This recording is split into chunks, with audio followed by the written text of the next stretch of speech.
walk deeper into the belly of the beast if it means I'm able to figure. All right, this is Danny, and I'm here with my friend Lucy, and she brought along her friend Jeff. How you doing, Danny? You got any tacos? I did have tacos. I ate them earlier. I might take off then. I'll see you guys later. Oh no! Oh, there goes Lucy. There goes the show. She's gonna go look for some tacos. So we're coming to you from Anarchapulco, or Acapulco, however you want to call it. This is the 9th year of the conference, Anarchapulco, and it has just morphed into many different things over the years. It started as just this idea. Hey, were you there the first year? Oh yeah. Which Sorry, one? I don't remember. I've been here every year. Every year, huh? Including the one I like to call the unofficial Anarchapulco, which was when we had the meeting down at the spring celebration. Oh yeah, in that, we don't want to in that get communist into that. country. Yeah. When it was this really cool get together, and It was I remember all these people, as me and you and Luke and Joby and Ben Swan and just all of these different people sitting around the table, and you said, we ought to do this again sometime. And then you came to the Texas Bitcoin conference. I invited you to come to that because I was working on it. And I was drinking moonshine out of the back. Yeah. I brought moonshine. If you go back and you watch Jeff Berwick's video on stage at the Texas Bitcoin conference, I walk up. What was and that? 2014? Yeah, 2014. And first of all, I'm in like clothes I've been wearing for 3 days because the airline lost my luggage, and then I was drunk on moonshine from you. Yeah, that stuff's hardcore. He's like, give me a drink. So I hand him this bottle on stage, and it's moonshine. It's like 5,000 proof. I brought 2 pints, and it got the whole conference drunk. Yeah, it's strong. Then I ended up at the trailer park. I think that was the same year, right? Yeah. And we were eating at the Waffle House. Yeah. Oh, God. Jeff's putting out distress signals on social media. Help me, I'm in a trailer park. Not quite my style, really. Yeah. So it was fun, though. We had a good time. Angel Clark was there. Yeah. Joby Weeks. Angel lives not far from here. Yeah, Lucy came back. Lucy. She couldn't find any tacos. But after that, it was like a couple of months later, you're like, hey, what if I threw a conference an anarchist conference? Would anybody come? And then, the next thing you know, there's a contest to name it. And boom, we're in Acapulco, and I never want to hear the song Copacabana again. Yeah, the first year was at the Copacabana Hotel. Super cheap hotel. It's like a spring break hotel. Yeah. And yeah, the elevator, 24 hours a day plays, who sings it? Do you know? Oh man, like Barry Manilow. Manilow, yeah. Copacabana. Yeah, so it was playing in the elevator. And by the end of the conference, everyone was like, God dang, I don't ever want to hear this song again. Oh, Lucy.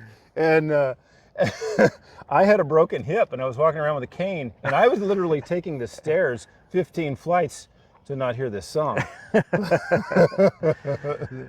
So yeah, luckily I didn't stay there. I didn't have to hear it too much, and I was pretty drunk anyway. That was more like what Agora or Anarchapulco was. It was like build your own conference. Yeah, we had no idea what we were even going to do, really. Like I invited a ton of cool people. Like James Corbett came. Yeah. Dan Dix, Luke Rudowski, Ernie Hancock, who's emceeing this year, and a bunch of other really cool people. Joby Weeks was there. Roger Ver, yeah. Julia Turiansky. Rob Capilli, better known as Rob Hustle, yeah. Yeah. And so I knew we had like a great group of people. Yeah. But I had so many problems back then. I had like this business that was failing, which was related to the earlier story. Yeah. And I was just drinking and depressed and like suicidal. And I remember someone we had one speaker, because I had really like no money. This is before Bitcoin took off. Bitcoin was like $200 or something. Right. And so I hadn't made any money from crypto. My business I had was failing, and everything was just like a disaster. And so we really had no money. We charged, I think, $100 or something for the tickets. So, and I think about 100 people showed up. So what's that, like $10,000? But then after all the affiliate codes and everything, it's like $7,000. And there's expenses to running the whole thing. Right. So we had one speaker, it barely worked, one microphone that barely worked, and we didn't even have an MC, and a girl from the audience, do you remember her name? Sarah, I think. Yeah. She was from Austin. She used to be on a radio show all the time. Yeah, I forget her last name, but yeah, she was always hanging out at Brave New Books in Austin, and she came down there with another guy. They were staying at Angel Clark. So Oh, yeah, okay. she was She, like, really ran with cool. Yeah, I mean, even the people selling merchandise, like you didn't have to do any merchandise because people made their own merchandise. You showed up. Guys had Anarchapulco T-shirts that they made up themselves, and like Jose Rodriguez was one of them, and. And then, that was the first time I'd seen the Freemans. I'd never even heard of them before. And, they were having a blast. And then they got a hold of you and wanted to run year 2. And then I remember still, I was sitting by the pool. It was like halfway through Anarchapulco, and I was pretty drunk. And Nathan sat down beside me and he said, you can't run this conference. And I was like, no shit. Yeah. And he's like, you should let me run it. I looked at him and I was like, go ahead. Yeah. And so that's the whole, you can watch the rest on HBO. He ends up dead. Yeah. Anyway, it got grander and bigger. And I don't know, I kind of think like it got too big, and it was more of a show. I've never been able than to. it was actually building a community or giving anybody any information that was useful in creating a community of any sort. Yeah, I've never actually told anyone this or been able to even explain like what all happened. But every year someone's got a problem, right? Except for the last few years, it's been really weird. Now that we're in the secret garden, we don't have as many people. We charge a bit more, so less commies come, right. and less troublemakers. But before that, every year someone had major problems. And I was just trying to run the thing, and we were just trying to run it, and it got so crazy. So the first year, 100 people at Copacabana. It ran itself. It was weird. We didn't even know if we were going to do a second year. At the end of the first one, we asked everyone if we should do it again, and everyone said yes, and I was like, maybe, I don't know. Yeah. I'm thinking about killing myself. And then the next year we went to the Grand Hotel, and that was a pretty cool one. Yeah. And we had a bunch of interesting characters, like Barry Cooper, who ended up saying he was going to kill me afterwards. Oh, yeah. Ken O'Keefe, who turned out to be a bit of a scammer. Yeah. But like, it was a pretty cool event. It was about 400 people, or 350-ish, at the Grand Hotel. And we pulled that one off pretty good. And then Nathan was running it. So then we said, well, we're expecting like maybe double the crowd next year. The Grand couldn't hold it. We talked to every hotel in the Bay, and no hotel could hold over 1,000 people. So we ended up at the Mundo Imperial, and then Lily is like saying, this is BS, look at this. They're not in the Bay anymore. We're going to run our own conference. And, So these are all the things that happen. Then we go to the Princess, and then the cryptos took off. Right. And all in the last 2 months before, 2018 conference, I think, we went from like, I don't know, I'm just guessing, like 900 tickets sold to like 1,800 tickets sold in the last 2 weeks, and we weren't expecting it. But so we just like tried to. And Nathan had this he had a funny thing that a lot of people say I think some people liked it and some people didn't. But his whole idea was, let's have so many things going on you can't possibly see it all. So he wanted to make it like, it's like so many things you can't see it all, and that's part of the excitement of it. Right. And now we've gone to like just the one stage. So we went the totally opposite way, and then Nathan quit, actually. This isn't in the HBO documentary. He quit. And then I was talking to him. I said, we have to get someone professional to run it, someone who's run it before. And he agreed completely, because he was a mess at that event. He made up so many mistakes. And so we go meet with Jessica Kill, who was at the conference, who we met through Jovi Weeks. And we talked to her, and both of us said, I think she's perfect to run it. And he goes, yeah, I think so too. So he did. And then we put her in. And then he quit soon after. Something weird happened, and on his side, I think he just felt that he wasn't in charge anymore. He said he got locked out of the email or whatever, and like people were like, I don't know what you're talking about. He started like selling everyone not to come to the conference and stuff, and he's got everyone's emails. And so Jessica, who's running it the first year, she's pretty militant when it comes to running things perfectly. And she's like, he's telling everyone not to come. He's telling all the sponsors not to sponsor. Right. And there was like no reason for him to do that. It was just a really weird thing that he did. I know he came in, because I had my RV parked there. And he actually came in and started counting chairs and goes, there's less chairs than last year. I'm like, so what? Yeah, crypto's down, 80%, just like this year, actually. And so then Jessica, she had a whole idea of like, let's make it like super pro, and like everything's like regimented, and it's an anarchist conference, and you can have an anarchist anarchy doesn't mean you can't have totally everything all perfect, but the kind of people who've been coming to these kind of conferences, especially in the early days, they found that a little off-putting, and it seemed kind of like corporate, and we're in the big Princess Hotel, and they have all their rules, and it sort of got kind of weird around that time. And then the kind of just a weird kind of a great thing happened. The COVIDs came out, and we ended up having to like, are we even going to run a conference in 2020 or 2021? Because we ran it in 2020 right before it all started. And 2021, we didn't even, because hardly anyone could even fly here. It was almost impossible for most people to get here. And we said, let's just try to run it. And Kat and I think Macy at the time found Secret Garden, where we are now. And it's been a totally different conference ever since. And it's actually so much better. And by the way, this is the stage area here. And just a quick look around. This is where the stage will be, right back over here. And this whole area will be covered in a shade, a nice shade for everybody to see. And this is really comfortable. Yeah. This time of the day. Yeah. And this is when the speeches are going to be. Like this is, the temperature, actually the temperature back here in the garden, so we're like a quarter mile from the beach, and the temperature back here with all of this jungle and everything going on, it is a lot cooler. And with the shade, it'll be great. Yeah, they're going to put like a shade thing too, right? Yeah, definitely. Yeah. I know, and everybody complained about Jessica. She's not an anarchist, but I appreciated Jessica a lot. And people are like, "What's wrong with you?" I'm like, "Well, I'll tell you what. When Nathan left, a lot of the money that we were getting paid for our affiliate codes was not accounted for. And when Jessica came in, I told her, hey, we didn't actually get all the money from last year, because he told me just before New Year's that it was this amount, and then after New Year's it was another amount. And Nathan had actually told me, oh, it's it's like the year change, oh, you got lost in the year change, like it was Office Space or something, And I was like, okay, well, whatever. But when I told most things Jessica, were ran that way. She found that, and I told other people who were also thinking, hey, yeah, I didn't get all my stuff. They checked with her, and everybody that asked, she tracked it down and she straightened it out. Oh, people called her a Nazi, but that all started with mostly Nathan, really. And he told everyone she's taken over, and then I didn't check her Facebook or whatever, but her profile was her at the White House, because she used to do like big events for Hollywood and like the political people and all that kind of stuff. And so as soon as people saw that, and there was a lot of complainers back then, there was so many, you probably remember a lot of them.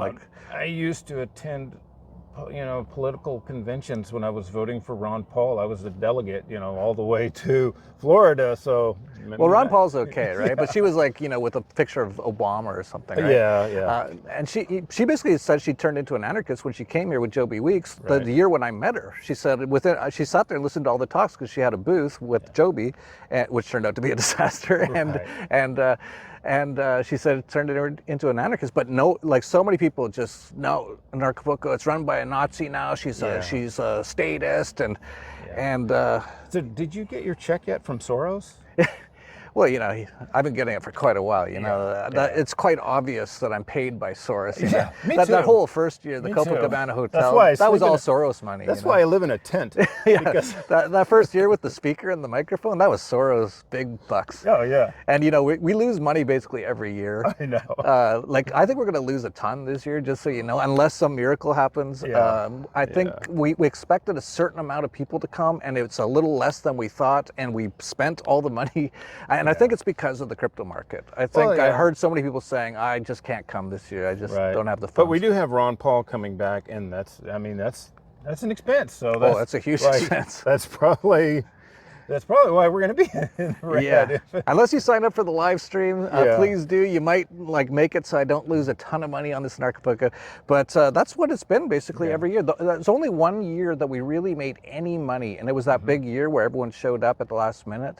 And it was because the crypto went from 1,000 Bitcoin to 20,000 that year, and all the crypto people came. And so we actually made, I think the total was like $30,000 or $40,000, which I split with Nathan, so I made like $10,000 or $20,000, and every other year it's either broke even or lost money. So I'm basically down on this, and I'm going to be down even more this year. So, but you know, I'm not. I mean, I'm not going to make any money either. I mean, I drove my motorcycle back and forth. I drove here from Vegas, and so I drive all over the place, and I don't care. I have these other projects going on that I just enjoy. That's what makes me enjoy life is doing the things that I do, and you know, there's some really great stuff which we'll get into in a minute.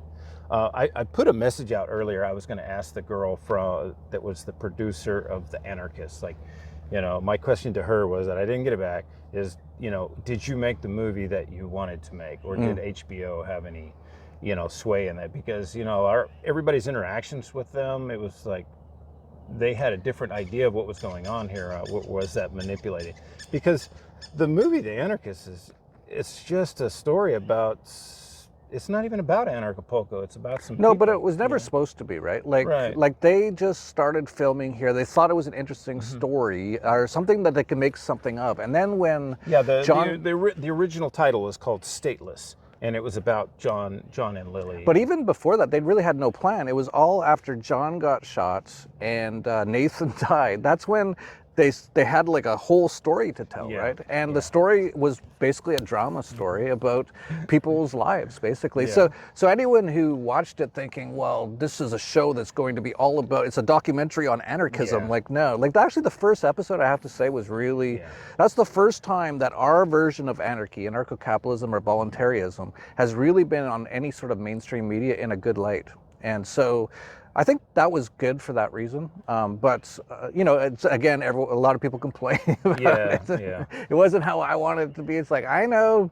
And to answer your question for them, I think they made the film they wanted to make. I don't think HBO really made any major changes from what they told me. But you know, it wasn't a story about what anarchy is. It was a story about what happened with certain people who were here at a certain time. And the same one when Vice shows up there. Oh God, that's different. Like, here's all these things. Like, so that lady, Alice Orange, somebody gave her my number, and she calls me, and she talked to me for an hour, and she wanted to know, you know, about this person and that person that were, you know, trying to escape from Canada or whatever. And I'm trying to tell her, hey, you know, this is what the other things that we're doing. We're doing this stuff with the orphanage. We're doing all these other things. She won't hear any of that. Like, no, I want the dirt. Oh yeah, of course. I want the dirt. No, they came here with the intention of doing a hit piece. Yeah. And a lot of people got mad at me again. Like, I love running this conference so much. The thing is, now I don't listen to anyone. I don't care. Anyone goes, hey, I don't like it. I'm like, fuck off. I don't care. Right. Like, I just don't care. Like, I'm doing my best here. And so I knew full well Vice was not coming here to do a wonderful piece on how amazing anarcho-capitalism / voluntarism is. And Kat, Kat told me she was against it. Most people were against it. I said, let them. And I go, what's the worst they're going to do? Like, show that we're anti-vaxxers? Most of us are. Almost all of us are. And we're totally proven right. They tried to focus on, like, one woman had a workshop on bending spoons, which she actually can do. But, you know, they're trying to, like, oh, they bend spoons or anti-vaxxers. I'm like, you know, let them try. And they tried it. This year, she is bending rebar with her throat. And I don't think I want to be part of this one. Like, I'm afraid she's hardcore. I'm gonna bend rebar with my throat. Like, but you know, here's was my take on, like, Vice, right? Like, I could have said no, but I'm not hiding from anybody. Like, if NBC, CNN wants to come here, I'm not going to stop them. And if they want to try to make us look as bad as possible, go ahead, because you really can't. Because most of the things we're saying is we want peace. We want people to get along. We actually know how the world can be set up in a way that happens, where all the interactions are mostly voluntary. There's always going to be some problems, but that's basically all we're talking about. And if they want to try to spin it, let them try to spin it. There's also the fact that if I see something that's on MSNBC or, you know, any of the liberal media, I automatically discount it. Like, whether it's even true or not, I'm just going to discount it. And I think that our tribe or our people, when they seen the Vice video, they're like, yeah, right, sure. Yeah, no true person who would come to Anarchapulco would see Vice and go, oh, I don't like Anarchapulco. They know what it's all about. And they basically, they didn't cover anything that really happened at the event. They just covered the spoon bending and the anti-vaxxers, and they tried to find drunk people in the pool to make them sound stupid. Or people with the just crazy, conspiracy theories that are over and above or whatever. By the way, that was 2021, and there was only one medical emergency at Anarchapulco that year, and it was the vice producer who passed out because he had been vaxxed. And they're here like, he had a vaccinated injury. Yeah. They're all like, they're crazy. They're saying, and they even showed, who was it? Dr. Buttar, I believe, or was it? Yeah, I think it was. Yeah. And they said, look, they say that the vaccine causes blood clots. They're crazy. It's like, well, that's totally proven right now. Yeah. So like, even though they tried, they just failed. But it's funny, if you go look at the Vice video, all the Vice watchers, they're like, oh, what a bunch of idiots. Yeah. And we don't care. Like, those are not our people. We don't want them to come here unless they change dramatically. So this year, we've got a pretty diverse group of speakers, different days of health and wellness, creating your own farm type stuff.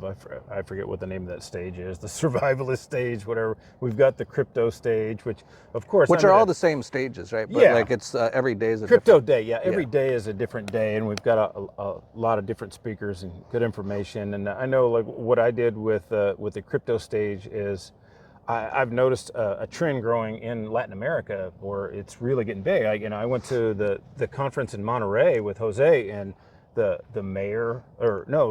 governor of Nuevo Leon was speaking, and all these politics. I'm like, I don't know if that's good or bad, but at least they're, obviously it's growing, and plus we're bringing in all these Latin American speakers. Is the point I'm getting to, because I really think it's growing. We got guys from Brazil, Rogelio Lopez. I don't know if you remember him. It's like, fuck the banks, and he sued the Brazilian government and won. They had to pay him millions of dollars, and he's been here before. Oh, cool. So anyway, he'll be speaking. We've got Juan Castro. See, I don't even know who's speaking. And this one that I like. It's the crypto stage, but Juan Castro created a local Mexican currency called tumen, and this is the equivalent of the peso, and they just distribute it to all these regions. So what happened when he started this? He was a professor at a university, and they created this idea of local currency, and they started trading it within the university, students and the teachers. And then they moved out into the local city. I think it was, anyway, it wasn't Papantla, it was a nearby, I forget the name of the city. The Mexican bank, the Bank of Mexico, sued him and said that it was counterfeit. And so he used the protection of the Mexican Constitution, Article 2, for indigenous laws. The same way they did it in Chiran, right? And he had to prove to an anthropologist and all this stuff. To an anthropologist? They sent an anthropologist. Are you really Native American? So he proved all that. He wins, and then it gets into the news, and now it's in 6 regions, 25 states. It's all over the place. It's not big, but this is the step forward. This is what we're looking for: local currencies, money that's not manipulated by the government. Yeah. And when I went to meet him, I went and interviewed him in Papantla. I drove my motorcycle from Texas to Veracruz to find this guy. And in 15 minutes, I found, the money. I have some in my wallet right now. And then within an hour, he was at my hotel, and I'm meeting him and all this. And I was like, all right, cool. I'm like, hey, well, how come you're not digital yet? And he goes, oh, we don't know how. Oh, so they will after Anarchapulco. Okay, no, we're building them a blockchain. Oh, nice. Yeah. So, is it on the Monero blockchain? No, it's a smart chain. It's similar to Komodo. It's the Hush smart chain. We're just building them. Like a privacy coin? Yeah, it's a privacy coin. Oh, nice. So they don't even know that they're getting a privacy coin. But don't tell them. Yeah, with sneak a privacy coin into Mexico. With built-in Z2Z messaging, so they can also plot against the government if they want. I don't know, whatever, in secret. So this is really cool to me to see that. When I ask him too, like, are you an anarchist? And he says, yeah. I'm like, oh, cool. Well, a lot of people in Mexico are like that.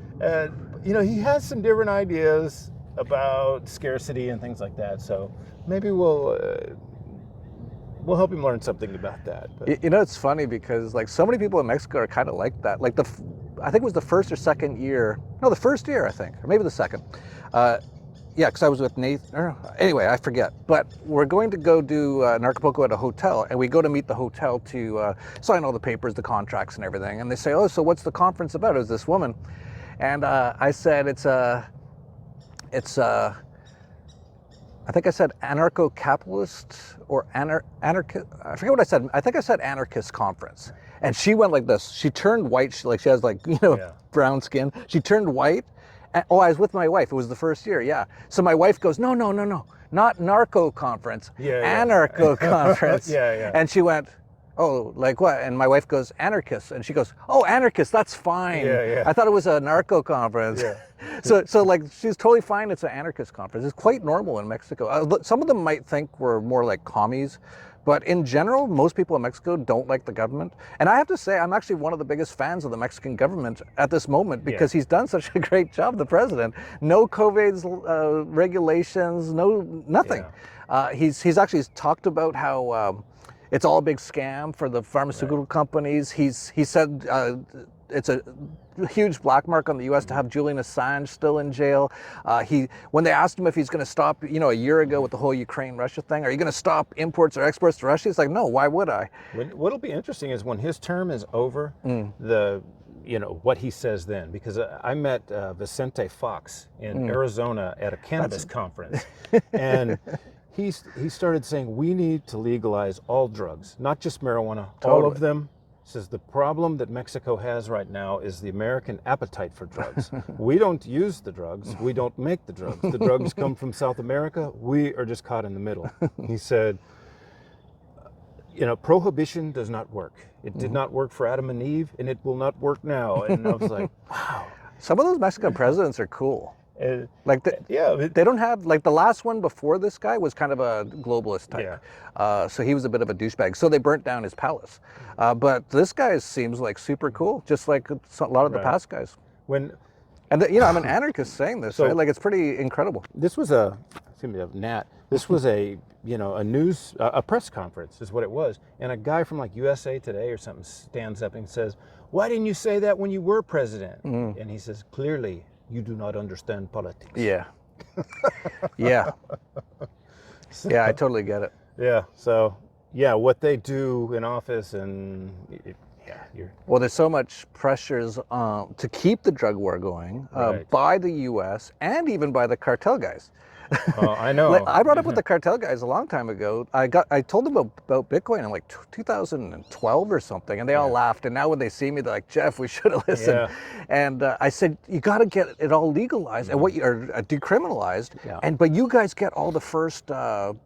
Contracts, right? Or set up all the stores. You got all the contacts, you got all the drugs, and so then it becomes decriminalized or legal, and you guys are basically like running most of the stuff, and then no one gets shot anymore. You don't have to have like $100 bills in your basement, and you can't even use them.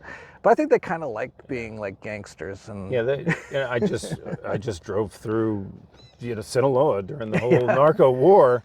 And that was eye-opening for sure. Well, that's something like, I'm probably going to put this on my channel too, and people probably don't know you. You've got a channel, it's called... ANRV. It's supposed to sound like anarchy on the cool. ANRV Adventure. The short name on YouTube is ANRV Moto because I've been doing so much on the motorcycle lately, just traveling around Mexico and, discovering the different cultures. I go to the little towns and see the real shit, check out the pyramids and the cultures. And I can go on and on for hours about the things that I've learned about just the little minute differences between the, indigenous cultures all around and how they don't even know they're similar. It's like they think, I could go on along about that. Well, the reason I bring it up is because so many people, I see it all the time in the Anarchapulco Telegram, which you should get on, by the way. That's the best place to get all the info. so many questions about if I drive down, is it safe? Or what about if I take an RV, can I go down on a motorcycle? What kind of permits or whatever do I need? So they should really get onto your channel because Well, you've been doing this you're for a in long luck. We're having a workshop. Oh, right, yeah. That we're going to be teaching people exactly how to do that, and around the U.S. about how to be an RV nomad, and in the U.S. and Mexico, what the dangers are. You know, like, should you be a permanent resident or a temporary resident? There's some ins and outs to that. So we're going to have a 2-hour workshop on that. My girlfriend Jana is putting this together. She's already got, I think, a 40 or 50 page booklet that's a digital book that she's been taking notes over the years that we've been traveling and making some really good information. So definitely check that out. And another workshop that I'm part of is my friend is leading, is this de-Googling, like un-Google your life. We call it Google Rehab. And basically he's going to tell you get a Brax phone and take all these different steps to, you know, take yourself out of Google and create an AI that goes out into the metaverse and pretends to be you and leaves fake breadcrumbs for the other AI. So you can just you can obfuscate your identity in the metaverse with this fake AI. So, you know, Max goes on and on about, oh, the AI is going to kill us all. Well, we've got AI to kill the AI. So, Yeah, that's one thing that, like, Max has been talking about this for a long time, like 10 or 15 years. He was way ahead of his time on a lot of this stuff. Yeah. Like, if I would have heard what he was saying 10 or 15 years ago, then I would have been like, he's crazy. Like, there's no way the computer is going to take over everything. But in general, that's kind of what's happening. Yeah. And I don't think he sees what's happening on the other side and all the technologies being built by all the anarchists and stuff like that. every step. So he's gonna be very involved in this Anarchapulco. Every step that they push forward, we push them 2 steps back. And with Bitcoin, with everything. Once they took over privacy Bitcoin, we go to tax, Monero, Pirate Chain. they- And you know, Max, like in the past, he'd come here and he'd smoke some weed, he'd sit in the back. He'd go to a few parties, but he wouldn't be too social. But now he's been living here for like a year. He's actually in the secret garden almost every day. Yeah. And he just basically bought and has started up a bar called the Crow House just down the road. Yeah. So he's going to be very involved now. And I think he's going to start hearing about all this. Casa de Cuervo. Casa de Cuervos, the Crow House in Spanish. Yeah. And so he's going to be hanging around lots of interesting people. And he's probably going to be like, oh, yeah, maybe there is some hope. Maybe we can like defeat them on the artificial. And there's a lot of other great workshops that teaching you how to do solar. We're going to be teaching also with Brent. I'm going to be showing people how to build these little hydroponic systems. And these people, like, I sent you a video a few weeks ago, about a month ago, and I put it up on the Anarchapulco Telegram. Somebody in the Netherlands seen this, and they're like, I want to be part of that. So they came and contacted us, and they're donating these deep water. It's a deep water hydroponic system with these floating boards and stuff. So back over here, right behind us, we're going to build these 50-foot long pools with floating plants in them, and they're giving us the whole damn system. I'm like, oh, I did see that. Yeah, that's interesting. So and a lot of the locals are around here. People are already showing up. There's dozens and dozens of people already that are here partying at Max's bar every night and everything. And they're all, hey, we want to come and dig holes. And this is not my project, it's Brent's project. I brought Brent here and introduced him to the orphanage, and you know, he just thought that their food was shit and he wanted to do something. So he started this little sprout garden, and then it grew into this. And now we're partnering with the Secret Garden. And we had a meeting today with the Secret Garden, and the Secret Garden is really focused on what can we do to educate them. Yeah, we want to be part of this, but we also want to, you know, teach them how to not be dependent.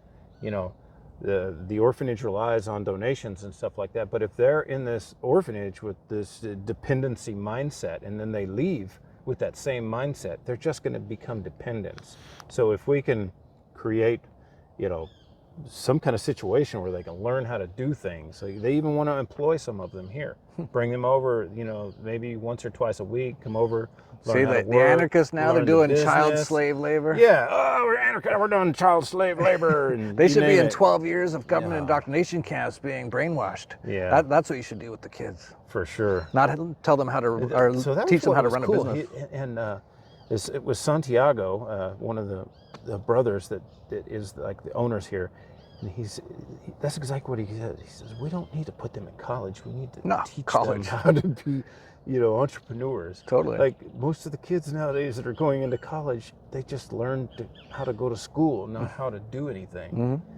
And no, these kids, like with everything going on with what you guys are doing, and I know that they learn different things from different people. Sometimes they drop by the orphanage, like they're all orphans. It's amazing. There's like 50 there that are all like, one woman runs the whole thing. It's insane. It's crazy. I don't know how she does it. So, man, I go over there a couple days ago, and Brent is there every day teaching them English. So they're bringing their homework to him. This is like 6 o'clock in the afternoon. He's checking their homework, going over all their English studies with them, and they're all speaking English really well. Wow. We've got a French teacher. I met her on the beach last year, a year before. I was taking those kids swimming. She walks up, she goes, what's going on here? Are the kids from here? I'm like, yeah. She goes, how do I get involved? Well, go talk Is that to the them. day you saved that girl too? Oh, no, well, it was like right after that. It was right after that, yeah. Yeah, he goes swimming with the kids from the orphanage. He sees like a hat, Yeah. and then he notices a girl in the water face down. Like he thought she was dead, and you dragged her out. Yeah, she was at the third wave set too. Like I thought, I almost died bringing her back in. And Yeah, then that'd be tough. That was crazy. That was because she probably couldn't come in because of the waves. No, and she you're was- trying to like bring her in. I thought she was dead. I thought I was just dragging a body in. And then when one of the guys from the beach came up with a surfboard when I was almost there, and we threw her up on the board, and then water went, and I'm like, whoa, she's still alive.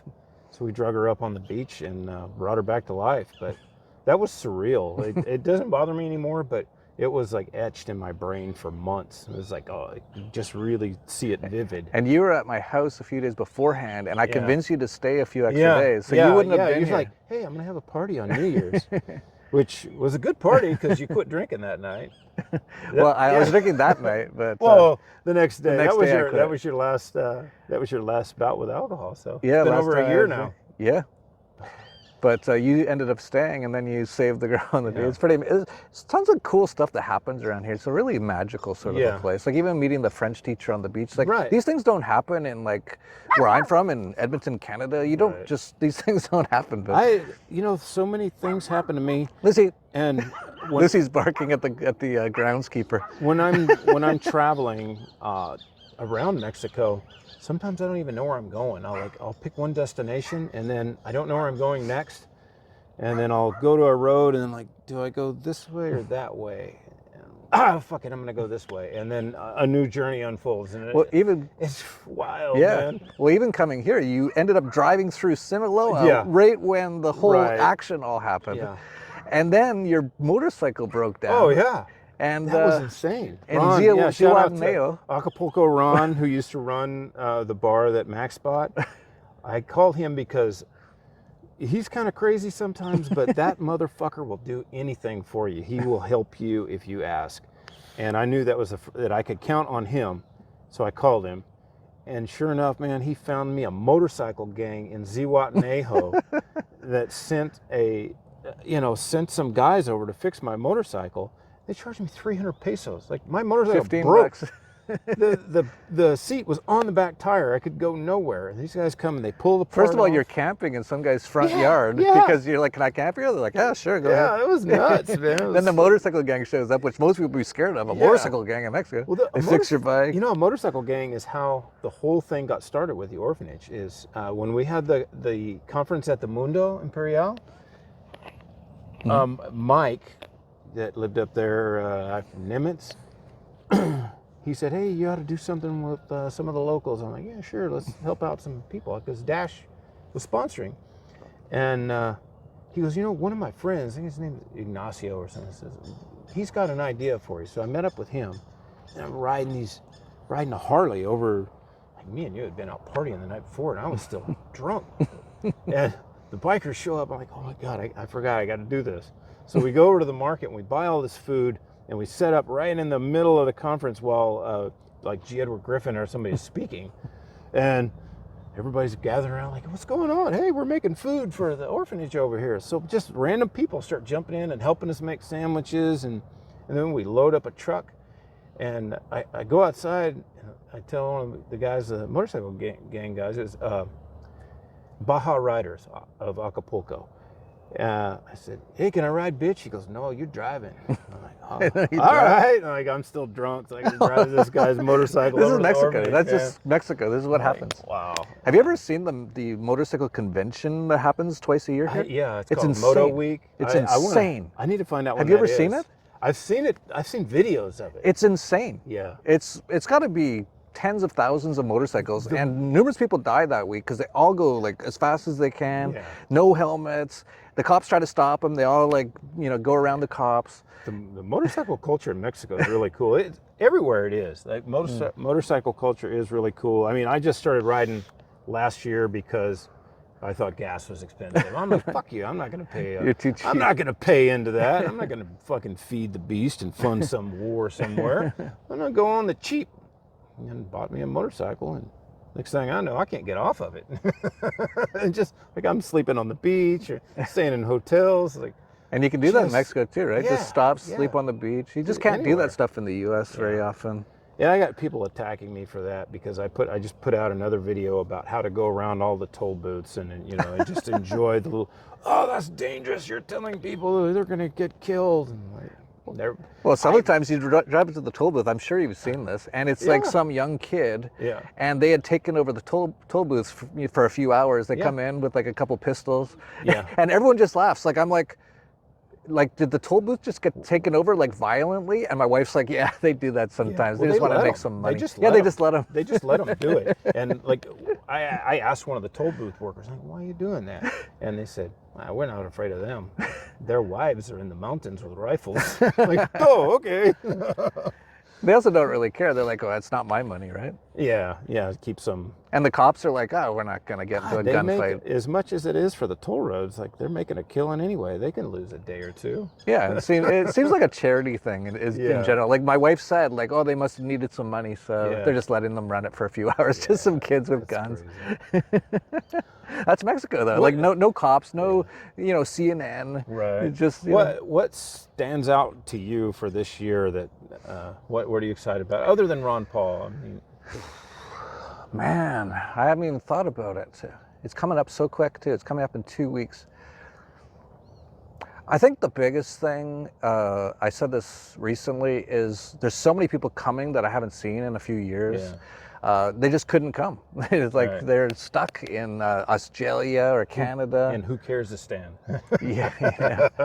And so many of them are coming back this year. So for me, that's going to be kind of cool. And it's going to be kind of cool for them to see the event too, because it's changed so much since the last time they're here. Like even Del Bigtree, last time he was here was 2020, talking about vaccines. And a lot of people were like, why'd you have a guy on stage talking about vaccines? And I was like, because you're going to see, because this is like a whole agenda. And then basically at the event, it all broke out, the COVID stuff. I mean, remember that we had the COVID recovery center with the Corona beers?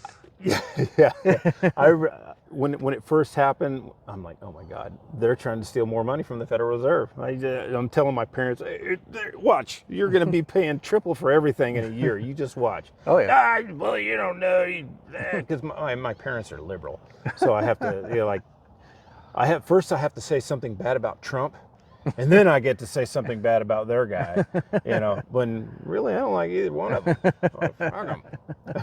Remember, like when it first started off in Vegas, you put this video out about the guys, they're painted the big squares. Oh yeah. Oh look, they're social distancing in Vegas. I see your video and I'm like, that doesn't look right. So I go there and I sign up to be homeless because I go to the place that you said the white squares were. They weren't there.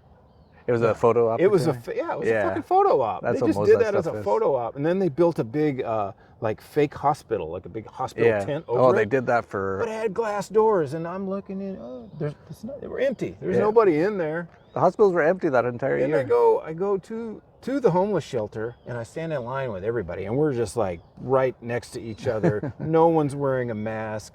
I tell them I'm homeless. They make me fill this paper out, and I get a card that says I'm officially homeless.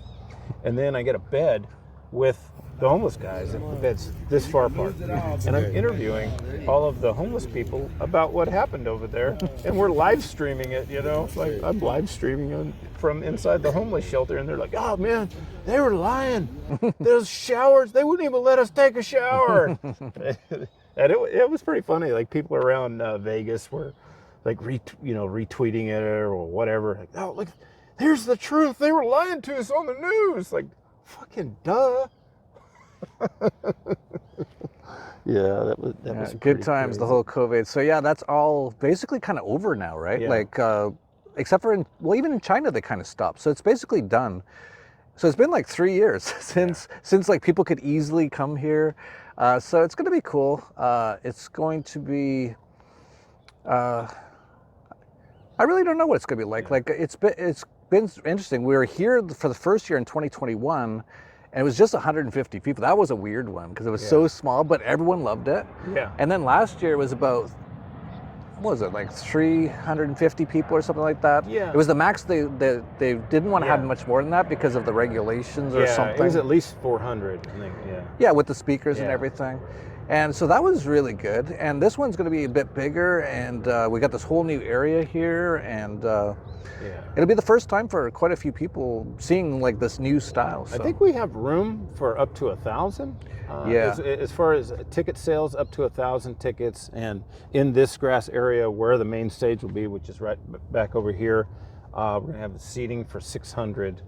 Because they figure there'll be like an influx, whatever. Yeah. And other people can stand around. There's only a couple speakers where it's like packed, and so most people just go to the difference beach. This year is going to be really cool. All of the nightlife stuff will be here on site, other than like one networking party and the Ron Paul dinner. But everything else is going to be right here. And from what I hear, the opening act is going to be quite the show. Cool. I don't know if I'm supposed to say anything about it, but I think you're going to like it. Yeah, it's kind of cool because like the Princess was okay, but they had so many of those typical corporate rules and stuff. Yeah. And we actually talked to them in 2021. They said, you can have the conference here, but everyone's going to sit 6 feet apart. Everyone's got to wear masks. And we're like, nope. Yeah. And you know, just like everything, when something changes, like when a door closes, another door opens, and the guys who run this place are incredible. And they're just totally on our wavelength. They're totally cool guys. And now this place is, like, we're helping this place grow. Well, if it gets much bigger, they have another place called Laguna Secreto that is like it's like Fantasy Island over there. They took me and Bryn over there and showed us the whole place. It's like killer. So if we outgrow this, we could have the second we stage got Fantasy Island right across the lake. You know, you can, I guess, either drive around or take a boat across. Oh, that'd be cool to take a boat over. Yeah. We could have like one stage here. So maybe next year we'll do that. Yeah, we'll see. Who knows how that'll be. We also have a beach club. That's where the Ron Paul thing is. I don't know, that's... Yeah, they own a beach club or something, so that's where the dinner's going to be on the beach. So that'll be cool. There's some retreats and stuff going on at Bambuda for people that have been here in the past in Bambuda. There's like some really cool retreats. And yeah, you can do VIP there too, I hear, with like daily massages and stuff. Right. And then after all the parties are over, which a lot of them are just going to be right here, you can just walk down the street to the Crow House bar with Max, and they were open till 9 in the morning on New Year's Eve. Oh yeah, which is totally typical for Mexico. Yeah, they don't even. So they'll stay. They don't start getting there till midnight. So in Mexico, the whole thing with bars is, when do you close? And, like, you can ask someone. Like, Americans are always confused. Leaves. Yeah, Americans are always confused. They come in like, "What time do you close?" They're like, "When the last person leaves." Yeah. When we run out of beer. Yeah, one or the other, right? And so it could be like 3, 4, 5 in the morning, and it probably will be at Max's place. So awesome, and I have a coupon code, Crypto10, if you want to use mine. Crypto10, definitely go use that. Save yourself 10% on the tickets, and come and see us here. Are you going to be? You know, I've got a radio show going on every day. The crypto show? From 9 to 10, we're going to be running the crypto show on stage. So I'll just be interviewing different people.